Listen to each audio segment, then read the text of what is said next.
नमस्कार, बहुत बहुत स्वागत है आप सभी का हमारे विशेष कार्यक्रम राम नारायण राम में। मैं आप सभी के साथ कंचन। शुरुआत करते हैं अपने खास कार्यक्रम राम नारायण राम की। दर्शकों, राम नारायण राम ये सिर्फ शब्द नहीं है, ये है समाधान। जी हाँ, आप सोच रहे होंगे कि कैसा समाधान। देखिए, मनुष्य के जीवन में कई तरह की समस्याएं चल रही होती है। कोई नौकरी के लिए परेशान रहता है तो कोई अपनी पत्नी के लिए परेशान रहता है, किसी की शादी नहीं हो पाती तो कोई शादी के बाद खुश नहीं है। बहुत सारी चीजें इंसान के जीवन में यहाँ पर वन बाय वन करके चलती रहती हैं, लेकिन समस्या का समाधान नहीं मिल पाता। आप भटकते हैं, मंदिरों में जाकर अपना सिर वहां पर टेकते हैं और कहते हैं कि हे ईश्वर, मेरी सारी समस्याओं का समाधान दे दीजिए, मेरी जिंदगी में खुशियां ला दीजिए, लेकिन उसके बावजूद भी आपके हाथ खाली ही रहते हैं। तो इस कार्यक्रम से जुड़कर आपके हाथ भी भर सकते हैं, आपके कष्ट भी दूर हो सकते हैं, आपके जीवन में बदलाव भी आ सकता है और इन तमाम समस्याओं का समाधान भी मिल सकता है। तो कार्यक्रम को आगे बढ़ाते हैं। हमारे साथ यहाँ पर संतान दल के प्रेसिडेंट शंकर सरकार जी और खास मेहमान संगीता मुखर्जी जी हैं। बहुत बहुत स्वागत है आप लोगों का। राम नारायण राम। कार्यक्रम को आरंभ करते हैं। आज प्रेसिडेंट जी, मेरा सवाल ये है कि जितने भी व्यूवर्स हैं, जितने भी दर्शक हैं, वो ये सोच रहे होंगे उस कार्यक्रम को देखकर कि समस्या तो एक ऐसी चीज़ है जो हर इंसान के जीवन में है। जैसे कि मैंने शुरुआत में ही कहा कि कोई अपनी शादी को लेकर परेशान है, नहीं हो रही, तो कोई परेशान है कि शादी हो क्यों गई है, कोई परेशान है कि नौकरी नहीं मिल रही है, बच्चा नहीं पढ़ रहा है, विदेश जाना था नहीं जा पा रहे हैं। बहुत सारी समस्याएं जीवन में चलती रहती हैं, लेकिन दर दर भटक कर भी हमें समाधान नहीं मिल पाता है। मैं आपसे पूछना चाहती हूँ कि मनुष्य की इन तमाम समस्याओं का समाधान हमारे पास क्या है प्रेसिडेंट? जो समस्या अभी है धरती में, ये समस्या 50,000 साल पहले नहीं थी। उस टाइम कोई समस्या धरती में नहीं थी, कोई इंसान का कोई समस्या नहीं थी। कितना इंसान कम थे, जमीन ज़्यादा था, हरियाली ज़्यादा था, फल मूल खाते थे, व्यक्ति मालिकाना नहीं थे और उनका गुरुकुल का शिक्षा था। माता पिता और गांव-गांव में छोटा छोटा गुरुकुल थे, वो लोग शिक्षा देते थे। वो शिक्षा में क्या शिक्षा था? प्रकृति के बारे में ज्ञान देता था और ध्यान जॉब मेडिटेशन करता था। ये ध्यान जॉब मेडिटेशन नाम कीर्तन करेगा तब अब से आप समाज का, इंसान का, सबका चेहरा बदल जाएगा। मेडिटेशन करने से क्या होता है, अब से आप एक ऊर्जा पैदा होता है, जिस ऊर्जा हर इंसान को सही रास्ता, सही दिशा दिखाता है। तो उनको मालूम हो जाता है अब से आप जैसे हमको भूख लगा है, हमारा पेट से एक सिस्टम चालू हो जाता है, जो हमको मालूम हो जाता है हमको भूख लगा है, हमको पीसना लगा है, उसको प्यास लगा है, हमको मालूम हो जाता है। तो हमारा जितना समस्या है, समस्या का समाधान एक ही जरिया, एक ही रास्ता है। अगर सरकार कुछ नहीं कर सकता, कोई बात नहीं है, प्रकृति तो करेगा। प्रकृति तो खुला हमको मैदान दे दिया, तो हम घर में बैठ के खाना खाएंगे, जो मिलता है वो खाएंगे। मेडिटेशन सब करेगा, घर घर में एक ही सोचा हुआ है जो मेडिटेशन करो, ध्यान जप करो, चिंतन करो और याद करो मैं कौन हूँ, कहाँ से आया, क्या करके जाएंगे, क्या लेके जाएंगे मरने के बाद। मरना तो सबको है, ये बात सबको मालूम है, तो भी ये लोग क्यों खुद का बर्बादी करता है, ये तो मैं समझ में नहीं आता। जो हर इंसान को मालूम है, उनका पापा मर गया, पापा का पापा मर गया, मामा का मामा मर गया, हमको भी मर रहा है, बच्चा भी मर गया समय से पहले। तो सबको मरना है, आया है तो जाना है। तो आया है, अच्छा तरफ से अच्छी से जीना चाहिए और कर्म करना चाहिए, ज्ञानी और बुद्धिमान होना चाहिए। हमको यहाँ से शिक्षा लेना चाहिए, जो धर्म क्या है और प्रकृति क्या है, प्रकृति का धर्म क्या है, ये तो जानकारी हमको होना चाहिए। तो इसलिए सब चिंतन छोड़ के एक ही चिंतन में लागो, कर्म करो, खेती करो, बिजनेस करो, कुछ भी करो। सुबह शाम जहाँ आपको टाइम मिलता है, रात को सोने से पहले बैठ के बिस्तर में बैठ जाओ और चिंतन करो, मेडिटेशन करो, याद करो मैं कौन हूँ, मैं कौन हूँ। अगर राम नाम करने में आपको शर्म आता है, आपको दुख आता है, आपको लज्जा आता है, क्या बोलता है, शर्म आता है, तो मत करो राम नाम। बैठ के एक ही बात बोलो ना, मैं कौन हूँ, मैं कौन हूँ, मैं कौन हूँ, मैं कौन हूँ, तो आप अंदर से उत्तर आ जाएगा। हम जो मैं कौन हूँ ये बात बताने के लिए विवेक तो बैठा है, वो तो दास बन के बैठा है, वो तो बात करेगा, वो तो हमको बोलेगा देख ऐसा कर, वो तो कहती है, हम सुनता नहीं है, देखता नहीं है, मानता नहीं है। जी, क्या हो रहा है? जी बिल्कुल। हमारे मेडिकल टर्म में 2 तरह के ट्रीटमेंट होते हैं, एक क्यूरेटिव मेथड, एक प्रिवेंटिव मेथड। क्यूरेटिव मेथड हम उसको कहते हैं कि कोई बीमारी हुई है तो इसको दवाई देके या ऑपरेशन करके ठीक करना होगा। प्रिवेंटिव मेथड होता है कि बीमारी ना हो उसका तरीका बताया जाता है कि बीमारी ही ना हो। तो हमारा समाज आज क्यूरेटिव मेथड पे चल चुका है। आपके यहाँ घाव हुआ है, इस हाथ को काट के फेंक दो। आपका कोई बॉडी पार्ट में कहीं पे, जिसको गैंग्रीन कहते हैं, पाँव सड़ गया है, पैर काट के फेंक दो। हाँ, किसी पार्ट में कैंसर हो गया, उसको काट के फेंक दो, उसकी सर्जरी कर दो, इंजेक्शन लगाओ, बड़ी बहुत स्ट्रॉन्ग एंटीबायोटिक्स दे दो उसको, और इस पार्ट को काट के फेंक दो। तो हमें उस क्यूरेटिव मेथड में अपनी सोसाइटी को नहीं लेके जाना है। हमें अपने समाज को, अपनी फैमिली को, अपने 800 करोड़ की जो हमारा इतना बड़ा परिवार है, हमारे ऊपर बहुत दायित्व है। ये सिर्फ मैं, मेरी वाइफ, मेरे 2 बच्चे ये परिवार के लिए सोचेंगे तो नहीं चलेगा, आपकी मुक्ति नहीं हो पाएगी। हमें अपना परिवार, उसके बाद हमारी जॉइंट फैमिली, उसके बाद हमारा गली, हमारी सोसाइटी, हमारा पूरा समाज, पूरा हमारा देश और पूरा विश्व ब्रह्मांड, इस बड़े परिवार के लिए सोचने के लिए हमें मेडिकल टर्म में हमें जाना होगा प्रिवेंटिव मेथड पे, क्योंकि क्यूरेटिव मेथड तरीका सही नहीं है। अगर हम प्रिवेंशन पे ही खुद को रोक लेंगे कि हमारे अंदर बीमारियां आए ही ना, तो वो ज़्यादा सही नहीं है, ज़्यादा आसान तरीका नहीं है। बीमारी नहीं होने का जरिया रॉ मटेरियल शरीर का अंदर जन्म से हम लेके आया, बिल्कुल, उसको जागृत करना है। नेचर ने हमारे अंदर सारी चीजें भर के हमें पैदा किया है। हाँ। हमारे जो प्रेसिडेंट कहते हैं, हमारे अंदर 50,000 करोड़ आत्माएं हैं।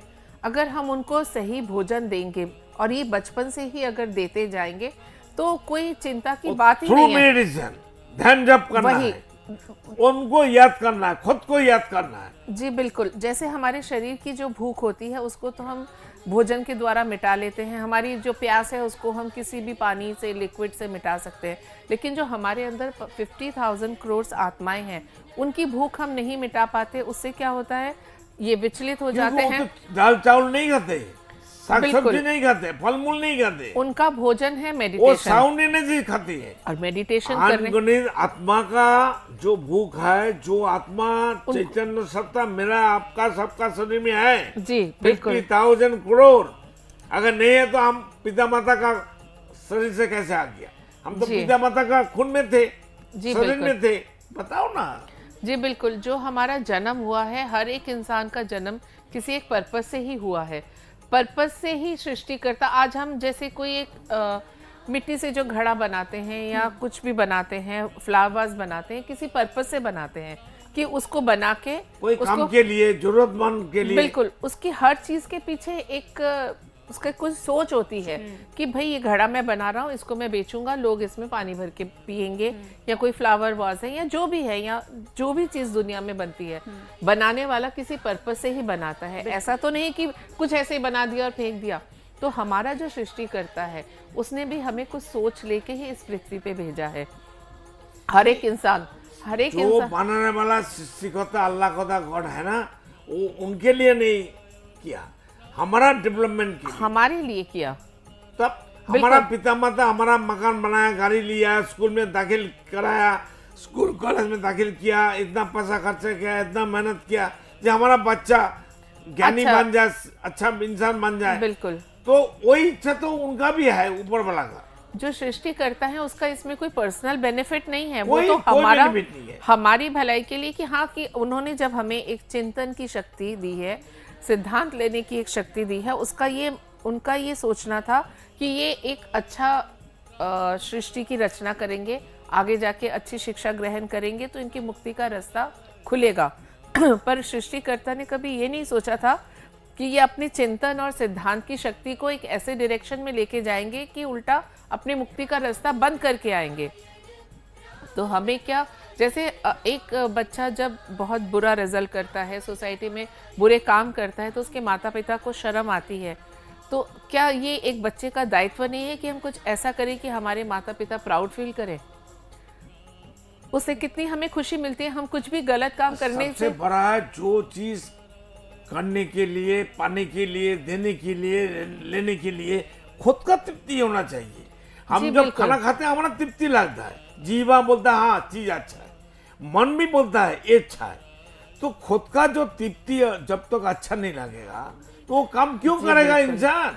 जी बिल्कुल। बताओ। हमारे जो सृष्टिकर्ता है उन्होंने, या हमारे माता पिता ने जिन्होंने हमें पैदा किया है, तो वो कभी ये नहीं सोचते कि ये गलत रास्ते पे जाएंगे। वो यही चाहते हैं कि आप सही रास्ते पे चले। और फिर भी हम गलतियां करते हैं, तो वो गलती करने से पहले हमें ये फील तो होता ही है कि ये गलत है या सही है, लेकिन वहीं जाके हम क्या होता है कि हम अपने विवेक की आवाज़ को नहीं सुनते, उसको इग्नोर करते हैं और गलत रास्ते पे चल पड़ते हैं। जिस तरह से हमारे माता पिता हर वक्त हमें टोकते हैं कि ये गलत है, ये मत करो, ये सही है, इस रास्ते पे चलो, हम उनको इग्नोर करते हैं। उसी तरह से अपने अंदर बैठे विराजमान रहे विवेक, जो कि हमारे साथ, वही ईश्वर, वही अल्लाह खुदा गॉड है। जी बिल्कुल, हम एक चलता फिरता मंदिर है। हमें बाहर जाके किसी से हमें और कोई, जिंदा मंदिर है। जी बिल्कुल, चलता आदमी फिरता, का बना हुआ मंदिर मस्जिद गिरजा का क्या जरूरत है? जी बिल्कुल, जो हम एक जिंदा मंदिर है, चलता फिरता मंदिर है। हमारे अंदर हमारा विवेक बैठ के हमें हर पल ज्ञान दे रहा है, सही मार्गदर्शन कर रहा है। तो उसको छोड़ के जो एक, जिसके बारे में कोई बैकग्राउंड नहीं है, जिसका हमें कुछ पता नहीं है, हम उनसे भिक्षा मांग रहे हैं कि हमें मार्गदर्शन करो। क्यों? ये तो ये बात हो गई कि आपके घर में आपकी माता ने बहुत मेहनत से कोशिश करके खाना बनाया है और आप वो छोड़ के बगल वाले घर में खाना मांगने जा रहे हो। क्या आवश्यकता है उसकी? आप अपने घर में आइए, अपने घर में बैठिए, अपनी माता का बनाया हुआ, परोसा हुआ, प्यार से बना हुआ भोजन को ग्रहण करिए। इसमें माता की भी तृप्ति, आपकी भी तृप्ति।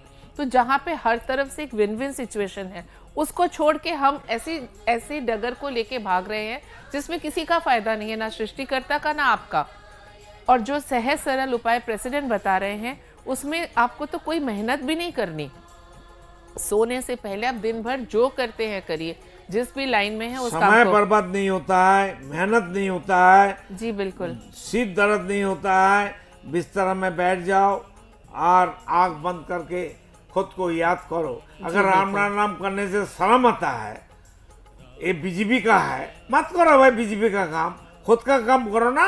मैं कौन हूँ, मैं कौन हूँ, मैं कौन हूँ, ऐसा करो ना। जी। तो सबसे बड़ी चीज़ है खुद को पहचानना, खुद को जानना।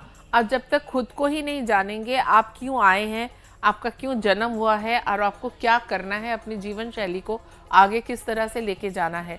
जिस तरह से हम अगर कोर्स की कोई किताब पढ़ते हैं, सिर्फ पढ़ के तो रख नहीं देते, उसकी रिवीजन भी ज़रूरत होती है। पहले हम उसको याद करते हैं, फिर रिवीजन करते हैं, फिर उसको लिख के याद करते हैं कि हमारे यहाँ दिमाग में वो बसा रहे। तो यही चीज़ है मेडिटेशन। आप राम नारायण, जैसे प्रेसिडेंट ने कहा, राम नारायण राम का जाप करने से अगर आपको एतराज़ है तो यही बोलिए कि मैं कौन हूँ, मैं कौन हूँ। आप खुद को तो पहले पहचानिए, फिर आप लोगों पे कमेंट करेंगे कि वो अच्छा है, वो बुरा है, वो धर्म है, वो ये है। पर पहले आप कौन है ये तो पता करिए।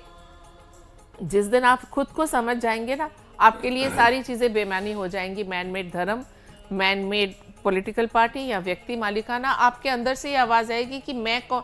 अगर जिस दिन खुद को पहचान लिया, क्योंकि खुद को पहचानना सबसे ज़रूरी है। ये जैसे मैंने आपसे पहले भी कहा था, ये हाथ है, ये सिर्फ हाथ तो मैं नहीं हूँ, या ये मेरी जो दो आंखें हैं, ये सिर्फ आंखें मैं नहीं हूँ। सब कुछ लेके मैं हूँ, पूरा सिर से लेके पाँव तक सब कुछ लेके फिर सभी मैं। इंद्रियों को लेके, बिल्कुल। ऑर्गन को लेके मैं हूँ। कौन देखता है, कौन सुनता है, कौन बात करता है, कौन खाता है, कोई इंसान दिखाना नहीं सकेगा।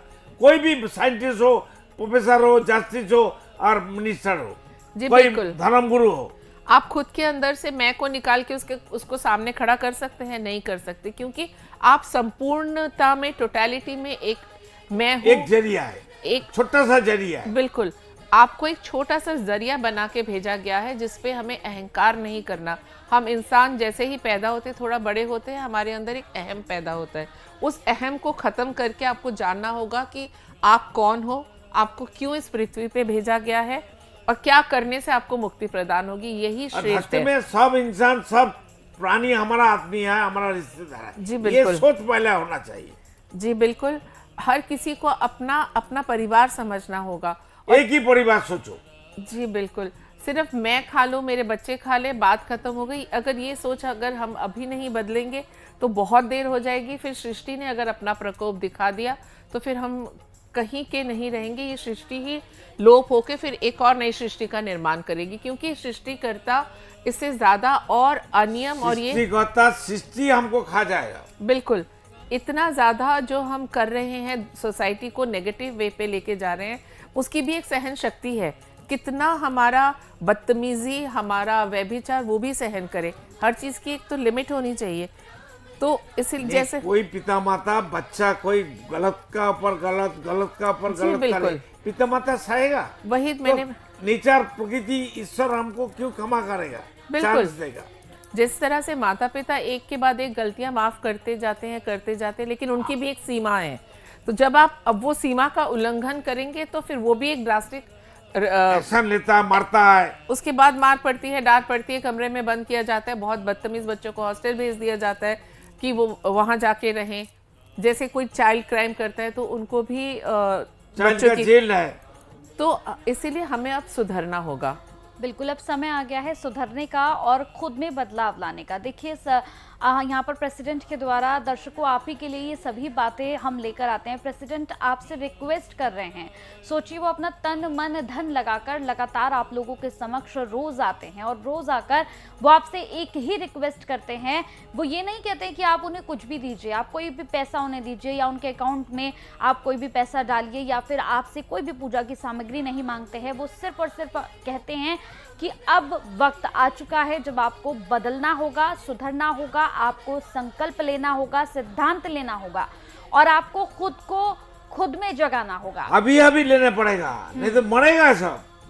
बिल्कुल, तो आप अभी से इस कार्यक्रम से अगर जुड़े हुए हैं, मुझे सुन रहे हैं, इस कार्यक्रम को देख रहे हैं, तो अभी सिद्धांत लीजिए, अभी संकल्प लीजिए कि आप बदलेंगे, सुधरेंगे और सिर्फ आप नहीं, जिएंगे, दूसरों को जीने देंगे। एक ही परिवार सोच लाना चाहिए। बिल्कुल, एक ही परिवार की सोच आपके अंदर आनी चाहिए और आप सिर्फ खुद को नहीं, अपने आसपास के लोगों को, अपने परिवार के लोगों को भी इस सोच से जोड़ेंगे। चलिए, समय हो चुका है इस कार्यक्रम को समाप्त करने का। टीवी स्क्रीन पर नंबर्स फ्लैश हो रहे हैं, इन नंबर्स पर कॉल करके संतान दल से आप जुड़ सकते हैं। बहुत बहुत धन्यवाद मैम आपका, सर आपका बहुत बहुत धन्यवाद। राम नारायण राम। आप देख रहे हैं हमारा खास कार्यक्रम राम नारायण राम शंकर सरकार जी के साथ राम नारायण रामशाह। यह एक महाध्वनि और बीज मंत्र है। यह सभी समस्या का संपूर्ण समाधान है। आप लोग इन्हें अपना के देखिए, मन और दिल में क्या प्राप्त हो रहा है। इस कार्यक्रम का विशेष उद्देश्य इसका प्रचार और प्रसार के साथ ही प्रत्येक मनुष्य की मुक्ति का मार्गदर्शन है और यह आपके दिल की बात है। इस मार्ग पर पुण्य और मुक्ति निश्चित है। इस कार्यक्रम के माध्यम से संतान दल द्वारा चलाए जा रहे श्रेष्ठ सेवाओं से जुड़कर सबके कल्याण के लिए इस नेक कार्य का हिस्सा बन सकते हैं और वृद्धाश्रम, गौशाला, गरीब और वंचित बच्चों की शिक्षा का भी सहयोग और समर्थन कर सकते हैं। संतान दल सबका एक ही परिवार है। अकाउंट नेम संतान दल, account number 266505000657, IFSC code ICIC 000265। पूरी तरह जानने के लिए आप संस्था के फोन नंबर पर संपर्क कर सकते हैं। Phone number 6291342066, 9836073503। Email ID santandal1960@gmail.com।